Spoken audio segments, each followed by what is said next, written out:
would work. Here's how we would wind down these big companies. There's still a lot of other aspects of the law that have not been finalized. Some of the keys there are oversight of the derivatives market. The Commodity Futures Trading Commission has on this vote, the yeas are 170, the nays are 239. The motion is not adopted. The unfinished business is a request for a recorded vote on amendment number 5, printed in House Report 112-172 by the gentleman from North Carolina, Mr. Miller, on which further proceedings were postponed and on which the noes prevailed by a voice vote. The clerk will redesignate the amendment. Amendment number 5, printed in House Report number 112-172, offered by Mr. Miller of North Carolina. A recorded vote has been requested. Those in support of the request for a recorded vote will rise and be counted. A sufficient number having risen, a recorded vote is ordered. Members will record their votes by electronic device. This is a 2-minute vote. An amendment offered by Representative Brad Miller of North Carolina. To recap what the larger bill will do, it would replace the director of the Bureau with a 5-member commission. It would also delay transfer of certain consumer protections to the agency and make it easier for other federal regulators to block the Bureau from issuing regulations.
Members voted.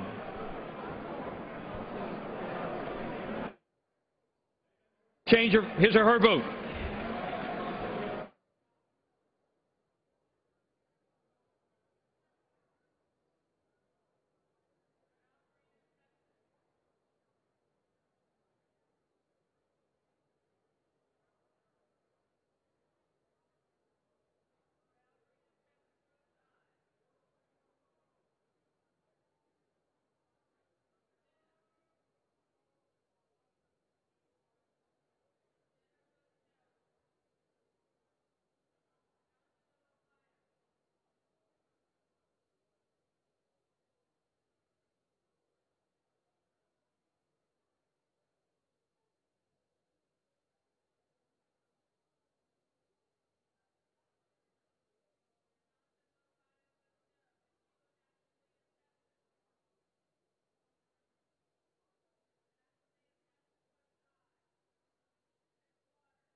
On this vote, the yeas are 175, the nays are 238. The amendment is not adopted. The unfinished business is a request for a recorded vote on amendment number 6, printed in House Report 112-172 by the gentlewoman from Texas, Ms. Jackson Lee. on which further proceedings were postponed and on which the ayes prevailed by voice vote. The clerk will redesignate the amendment. Amendment number 6, printed in House Report number 112-172, offered by Ms. Jackson Lee of Texas. A recorded vote has been requested. Those in support of the request for a recorded vote will rise and be counted. A sufficient number having risen, a recorded vote is ordered. Members will record their votes by electronic device. This is a 2-minute vote. Amendment voting continues here in the House, making changes to the Consumer Financial Protection Bureau. The final mission of the Space Shuttle Atlantis came to an end early this morning on the Florida coast, where it launched 13 days ago. When its wheels touched down this morning at Kennedy Space Center, Atlantis brought to a close the current era of manned space flight for the United States. Following that landing, Mission Commander Christopher Ferguson joined NASA Administrator Charles Bolden at the landing site for a ceremony. We can see the landing, a news conference, and a statement by the astronauts after the House is out here on C-SPAN, and right now at cspan.org.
Vote. The yeas are 175, the nays are 240. The amendment is not adopted. The unfinished business is a request for a recorded vote on amendment number 9, printed in House Report 112-172 by the gentlewoman from New York, Mrs. Maloney, on which further proceedings were postponed and on which the ayes prevailed by voice vote. The clerk will redesignate the amendment. Amendment number 9, printed in House Report number 112-172, offered by Mrs. Maloney of New York. A recorded vote has been requested. Those in support of the request for a recorded vote will rise and be counted. A sufficient number having risen, a recorded vote is ordered. Members will record their votes by electronic device. Once again, this is a 2-minute vote. This amendment would transfer all authority that the Consumer Financial Protection Bureau would receive to the Treasury Secretary if no commission chair is in place by the end of the day today until the Senate confirms a chair. Earlier this week, the President nominated Richard Cordray, the former Ohio Attorney General, to be the Bureau's enforcement chief. But all 47 Senate Republicans have said they'll block confirmation of any nominee unless the President agrees to change the Bureau's structure.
On this vote, the yeas are 168, the nays are 244. The amendment is not adopted. The unfinished business is a request for a recorded vote on amendment number 11, printed in House Report 112-172 by the gentleman from Virginia, Mr. Ridgell, on which further proceedings were postponed and on which the ayes prevailed by voice vote. The clerk will redesignate the amendment. Amendment number 11, printed in House Report number 112-172, offered by Mr. Ridgell of Virginia. A recorded vote has been requested. Those in support of the request for a recorded vote will rise and be counted. A sufficient number having risen, a recorded vote is ordered. Members will record their votes by electronic device. Once again, this is a 2-minute vote.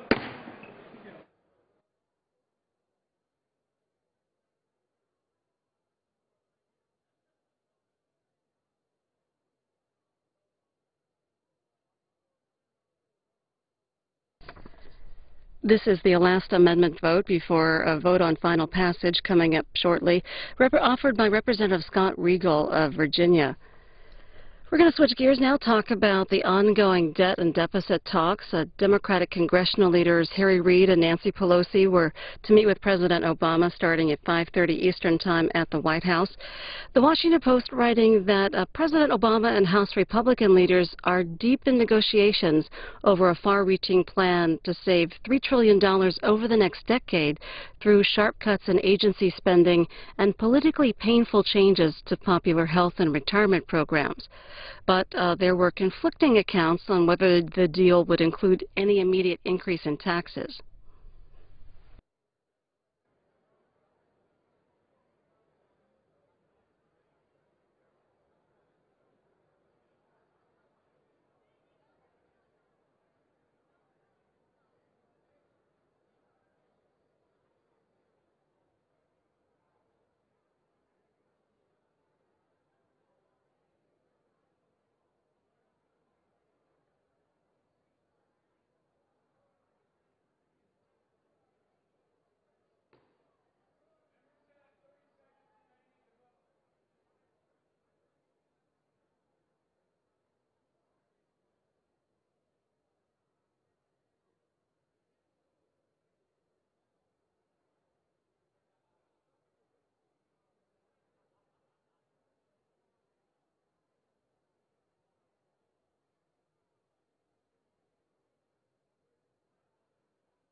The yeas are 246, the nays are 167. The amendment is agreed to. The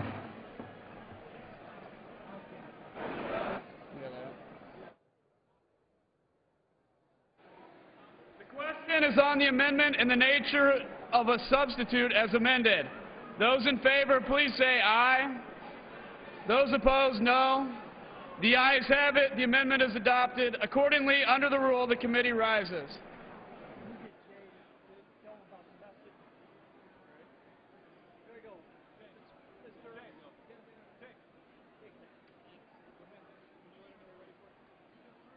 Yeah, go ahead. One second. The second you're going to read it. Go ahead, right here. Mr. Chairman. We need a whole State of the Union consideration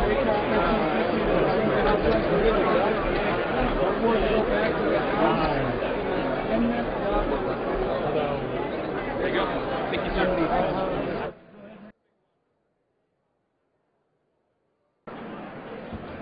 The Chair of the Committee of the Whole House on the State of the Union reports that the committee has had under consideration the bill H.R. 1315 and pursuant to House Resolution 358 reports the bill back to the House with an amendment adopted in the Committee of the Whole.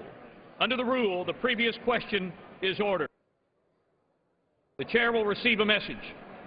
Mr. Speaker, a message from the Senate. Mr. Speaker, I have been directed by the Senate to inform the House that the Senate has passed S-1103, an act to extend the term of the incumbent director of the Federal Bureau of Investigation, in which the concurrence of the House is requested.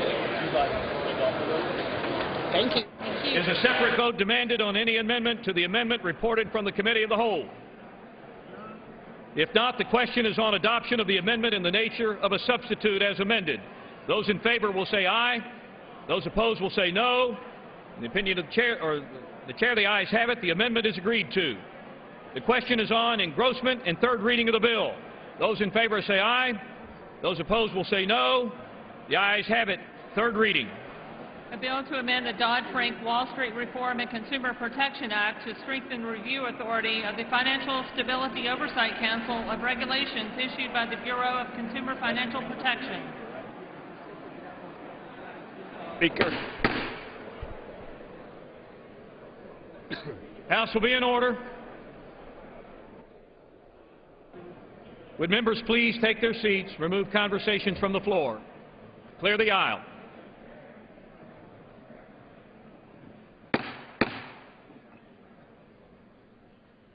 The House will be in order.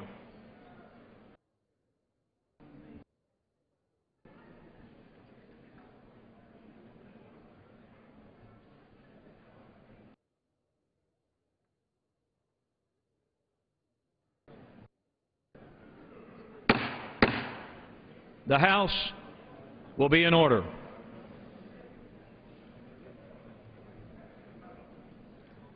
For what purpose does the gentleman from Maine rise? Mr. Speaker, I have a motion to recommit at the desk. Is the gentleman opposed to the bill? I am opposed. The gentleman qualifies. The clerk will report the motion. Mr. Michaud of Maine moves to recommit the bill H.R. 1315 to the Committee on Financial Services with instructions to report the same back to the House forthwith with the following amendments. Page 1, after line 4, insert the following new section and redesignate succeeding sections accordingly. Section 2, protecting seniors from abusive, predatory, unfair, and deceptive financial practices. A, in general. Nothing in this Act or the amendments made by this Act shall limit the authority of the Bureau of Consumer Financial Protection with respect to a rule or regulation issued by the Bureau where the primary purpose of such rule or regulation is the prevention of abusive, predatory, unfair, or deceptive acts or practices that prey on the financial security of seniors, including fraud relating to their Social Security and Medicare benefits, foreclosure, robo-signing and reverse mortgages, and pensions or other retirement savings. B, senior defined. For purposes of this Act and Consent to dispense with the reading. Is there an objection?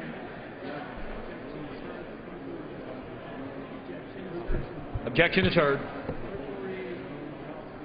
Clerk will read. B, senior defined. For the purposes of this Act and Section 1023C 3A of the Dodd-Frank Wall Street Reform and Consumer Protection Act, the term senior shall have the meaning given the term older individual under Section 10240 of the Older Americans Act of 1965, 42 U.S.C. 300240. Page 1, line 12, insert the following before the quotation marks.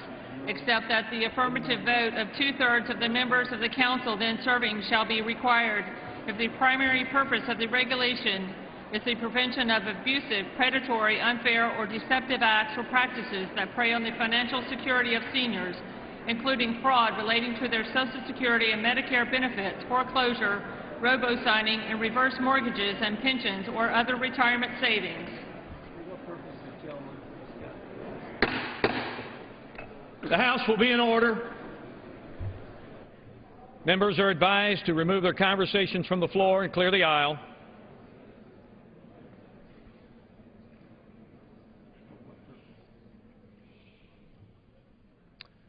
For what purpose does the gentleman from Wisconsin rise?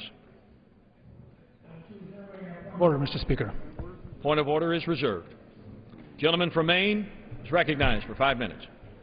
Thank you, Mr. Speaker. I offer this final amendment today for two reasons. First, to improve the bill one last time before we vote on final passage. And second, to provide Congress an opportunity to come together on an issue that all of us can agree on, protecting our seniors.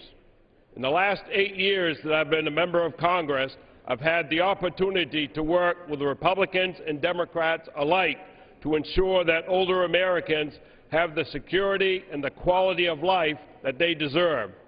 And I'm hopeful my amendment today will present another chance for my friends on both sides of the aisle to vote for something. The House is not in order. Gentlemen, will suspend. The House will be in order. The chair would be pleased if members would remove their conversations from the floor, clear the aisles, or take your seats.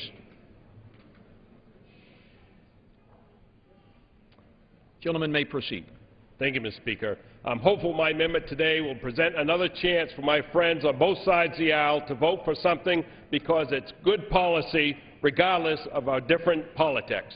This final amendment would ensure that nothing will prevent the Consumer Financial Protection Bureau from issuing rules or regulation that protect our seniors. Specifically, it makes sure the Bureau is fully able to protect seniors' Social Security and Medicare benefits, mortgages, pensions, and other retirement savings from fraud. In my state of Maine, seniors are frequent targets of predatory practices intended to cheat them out of their money. Our Republican governor, Governor LePage, recognized this disturbing reality when he announced new efforts to guard seniors from these scams just last month on Elder Abuse Awareness Day. The governor's efforts and my amendment are badly needed to protect our seniors. A 2010 survey of 7.3 million older Americans found 1 out of every 5 citizens over the age of 65 has been a victim of fraudulent schemes. Even more at risk of becoming victims, 37% of seniors are currently being contacted by people calling them asking for money for lotteries and other scams.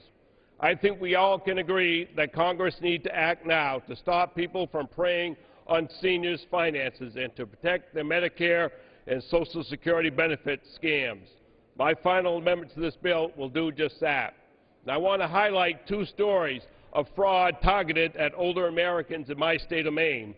These heartbreaking examples shows why it is so important for the Consumer Financial Protection Bureau to be able to protect our seniors.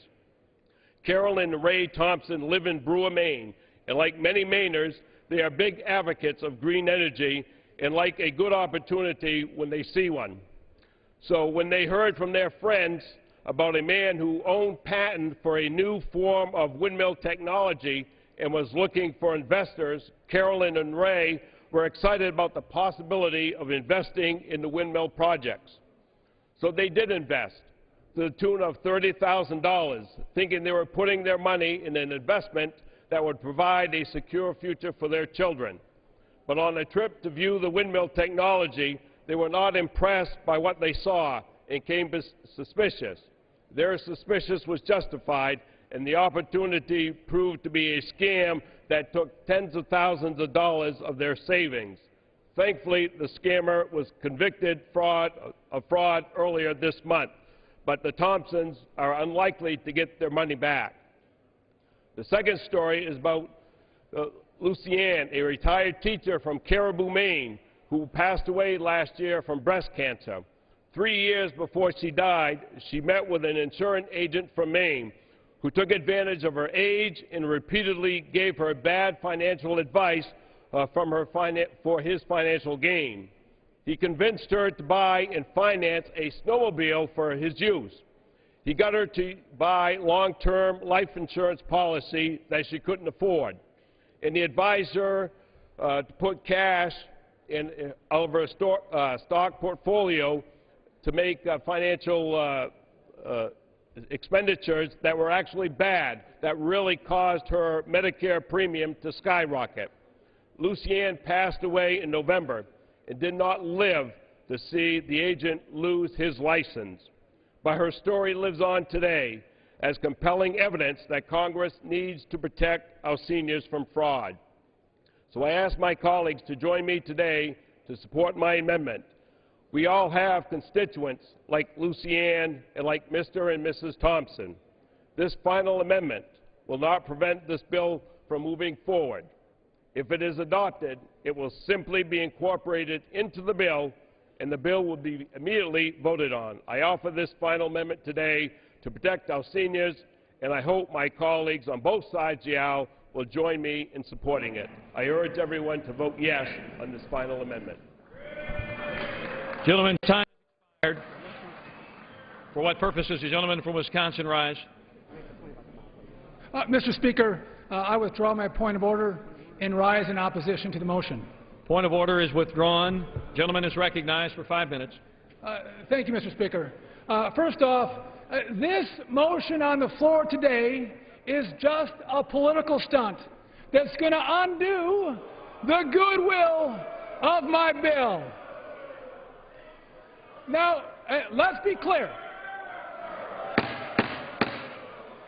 House will be in order. Let the House be in order.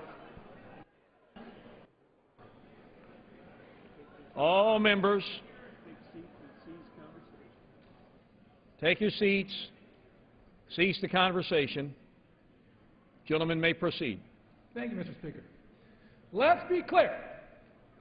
After nearly 20 hours of hearings and debates in our subcommittee and in our committee, this issue specifically has not been risen by my friends across the aisle. And then today, we spent nearly 3 hours on the floor, and not once was this specific issue raised. This is no more than political theater.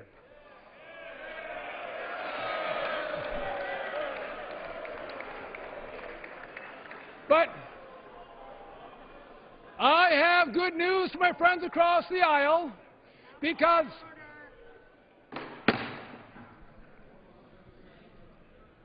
the House will be in order. Gentlemen may proceed. I have good news for my friends across the aisle, because in our committee we dealt with a similar issue, one where I made a motion to designate one of 5 commissioners to specifically deal with the protection of our seniors. The bad news is that every Democrat voted against that amendment.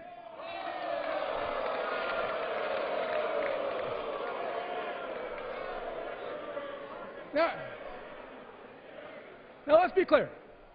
Everybody in this House wants to make sure that our friends, our family members, our neighbors, our constituents, when they deal with banks, they are transactions that are fair and transparent. We want to make sure of that. But I want to specifically talk about one very important issue that is raised in my bill that fixes the underlying law. Because when you look at the CFPB as currently written, there is the ability to have rules reviewed. But the only way a rule can get reviewed is if you are a big bank on Wall Street. If you are one of those banks that participated in the financial crisis, if you are a big bank that is too big to fail, the way you have written this rule, Mr. Speaker, the underlying law, the way it has been written, you have a voice with the way the current law is written with the CFPB. What my bill does is it actually gives a voice to small community banks and credit unions who deal with families all across America. Gentlemen will suspend. The House shall be in order.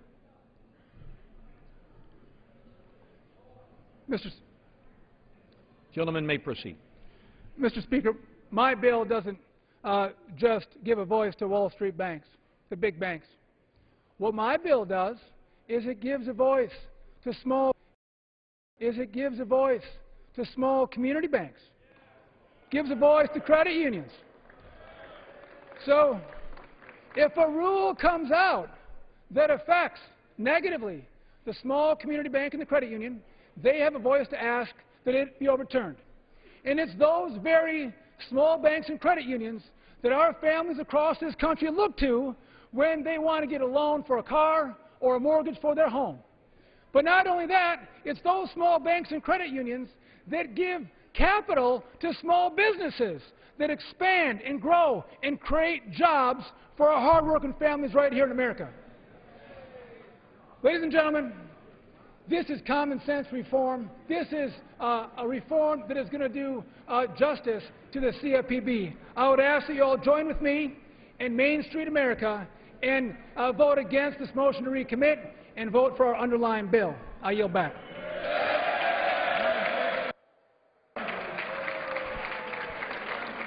Without objection, the previous question is ordered. Question is on the motion to recommit. Those in favor will say aye. Those opposed will say no. The noes have it. Mr. Speaker, ask for a recorded vote. Recorded vote is requested. Those favoring a recorded vote will rise. A sufficient number having risen, a recorded vote is ordered. Members will record their votes by electronic device. Pursuant to Clause 9 of Rule 20, the Chair will reduce to 5 minutes the minimum time for any electronic vote on the question of passage. 15-minute vote. This is a 15-minute vote. This is the last chance to change the bill on the Consumer Financial Protection Bureau. The measure would replace the Consumer Bureau Director with a 5-member commission. It would let Bureau regulations be overturned with a simple majority vote rather than the 2/3 majority required now. And it would delay transfer of several consumer protection functions to the new agency. Democratic leaders Harry Reid and Nancy Pelosi were to meet with President Obama at the White House this evening. Before the meeting, the Washington Post writing that congressional Democrats were furious over what they described as the latest twist in the White House talks, which they said now appeared to take an unacceptable turn because the outlines so far do not include sufficient guarantees of increased tax revenues. We spoke with a reporter about the negotiations on a $3 trillion debt reduction plan. Dan Friedman is a staff writer at National Journal. How are the discussions on the debt ceiling going between President Obama and congressional leaders? There's a lot happening. The White House and House Republican leaders, and you're seeing reports sort of saying this out, are talking about a deal that would cut about $3 trillion is the number that's been floated over 10 years, mostly in deficit cuts.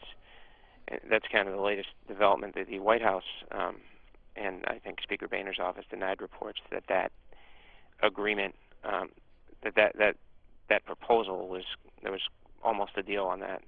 They were close to a deal, but that is under discussion. A lot of people here have said, and that may be something that Speaker Boehner is presenting tomorrow when he talks to his caucus.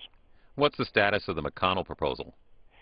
It remains a backup, but obviously the White House and most members of Congress would like a bigger proposal to be what winds up being enacted. But the McConnell-Reed proposal is one of a couple potential backups out there. Another potential backup might be just a smaller agreement worth, say, $1.5 trillion that would extend maybe 6 months or a little less.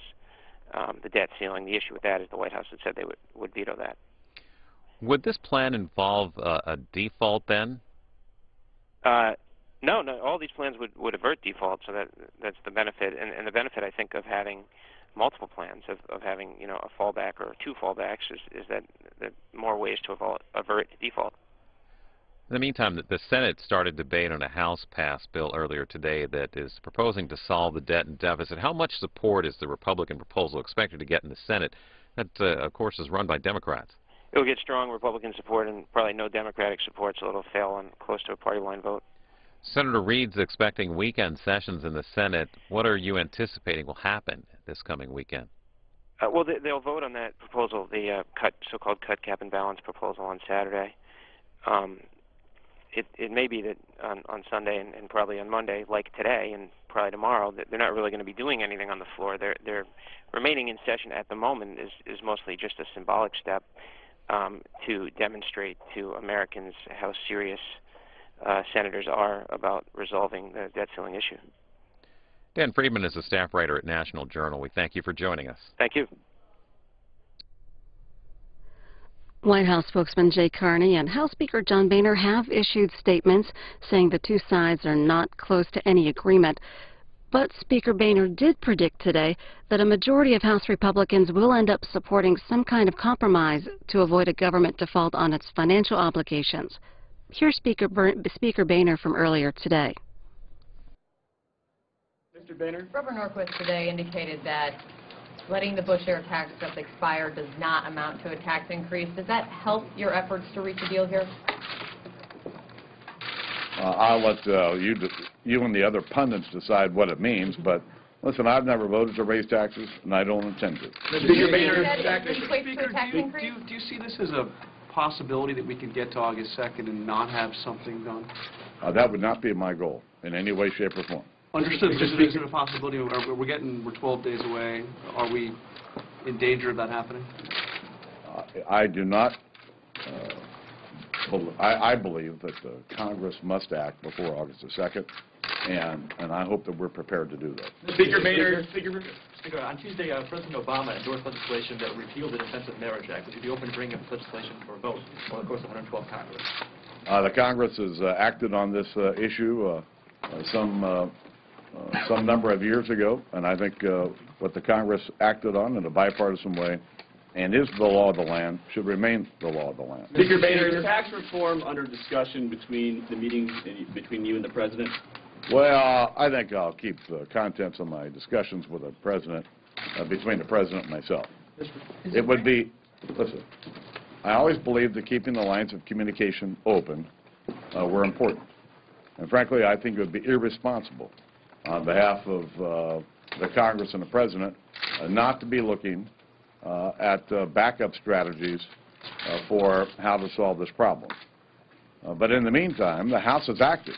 We've passed our cut, cap, and balance bill, and it's time for the Senate to act. Tax reform strategy. Do you believe that letting the Bush high-income tax cuts expire next year will be raising taxes? I believe that would be raising taxes. Mr. Speaker.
This procedural vote continuing. Up next, a vote on final passage of a measure that would change the Consumer Financial Protection Bureau.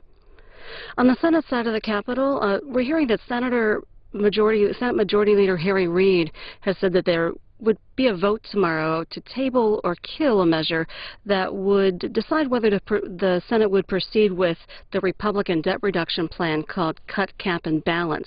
That measure passed the House earlier this week with a vote of 234 to 190, with 5 Democrats voting for it. Earlier today, Congressman Steny Hoyer gave some reaction to the plan. Governor, for his observations. He was very compelling in our caucus. In closing, let me say, in terms of a balanced approach, which we have been working towards, obviously a balanced approach is represented by a number of commissions by the 6 senators who made proposal, but there have been other balanced approach put forward for consideration, which involve both, yes, restraining spending, but not doing so in a way that will undercut our ability to get our economy growing and creating the jobs that Governor O'Malley talked about, making sure that our people have the opportunities that they need and want for themselves and for their children, but also to have revenues which will enhance our ability to invest in our future. Our President said we need to out-innovate, out-educate, and out-build our international competitors. If we do not do that, if we undermine investment in the future, our kids will not have the kind of future they want. Now, I would like to call your attention to a Washington Post editorial that I read today, because I think it is particularly important as Republicans who signed a pledge to Mr. Norquist, saying that they would not in any way deal with revenues. I think Mr. Norquist has made a very, very important statement that I hope that they each take into consideration.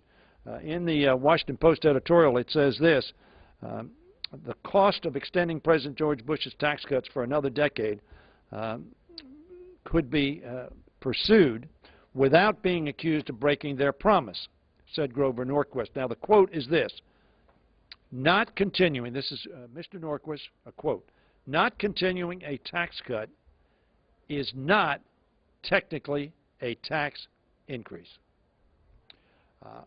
That, of course, was discussed when they were talking about ethanol tax benefit in the Senate.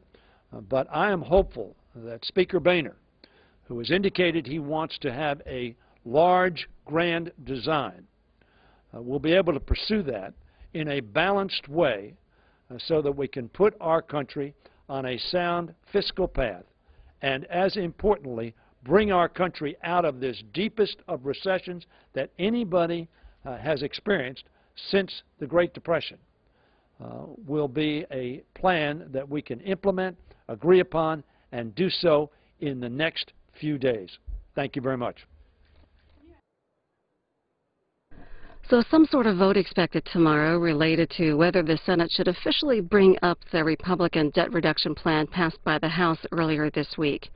Up next here in the House, a vote on final passage of that Consumer Protection Bureau bill.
On this vote, the ayes are 182. Mr. Polis.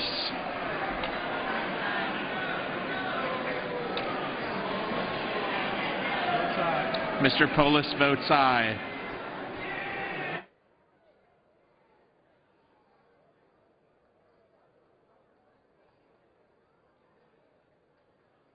On this vote, the ayes are 183, the nays are 232.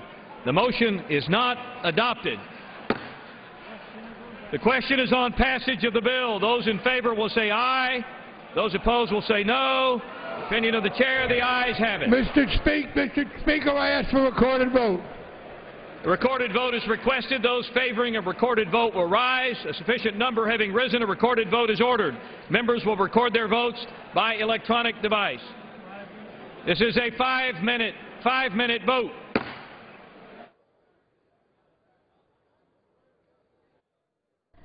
As the Consumer Financial Protection Bureau opened its doors today, the House is voting on final passage of a bill that would make changes to the agency. The bill the House is considering would replace the director of the Bureau with a 5-member commission. It would also delay the transfer of certain consumer protections to the agency and make it easier for other federal regulators to block the Bureau from issuing regulations. The White House has threatened to veto the bill. Up next, 1 hour of general debate on legislative branch spending, followed by amendment debate.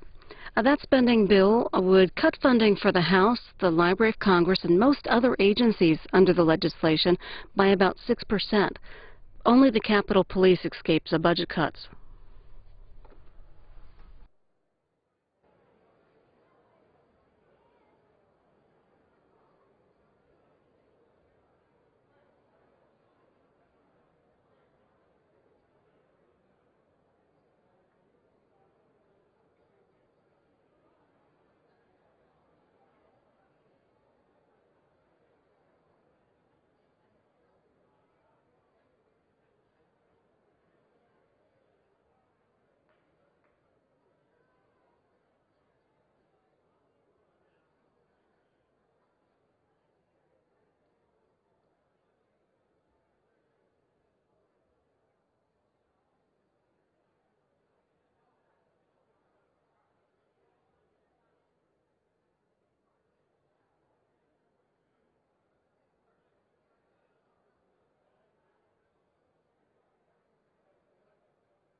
On this vote, the yeas are 241, the nays are 173. The bill is passed. Without objection, a motion to reconsider is laid on the table.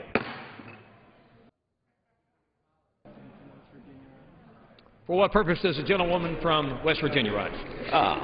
Mr. Speaker, I ask unanimous consent that in the engrossment of H.R. 1315, the clerk be authorized to correct section numbers, punctuation, and cross-references, and to make such other technical and conforming changes as may be necessary to accurately reflect the actions of the House. Without objection, so ordered. For what purpose does the gentleman from Utah rise? Mr. Speaker, I send to the desk a privileged report from the Committee on Rules for filing under the rule. Clerk will report the title.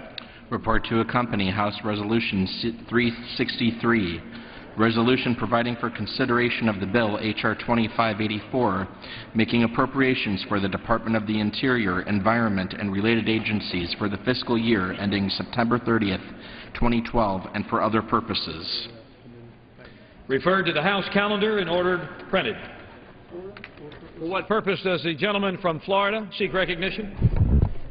Mr. Speaker, I ask unanimous consent that during consideration of H.R. 2551, pursuant to House Resolution 359, the following amendments be permitted to be offered out of the specified order. Amendment number 9 by Mr. Moran, Amendment number 12 by Mr. Holt.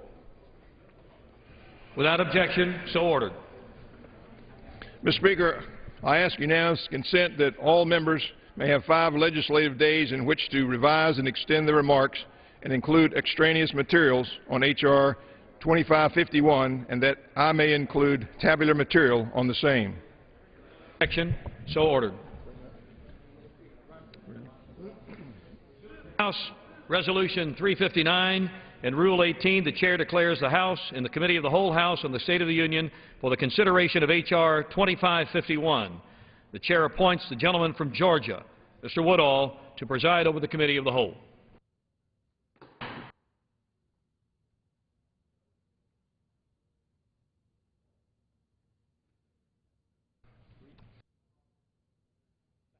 Committee of the Whole.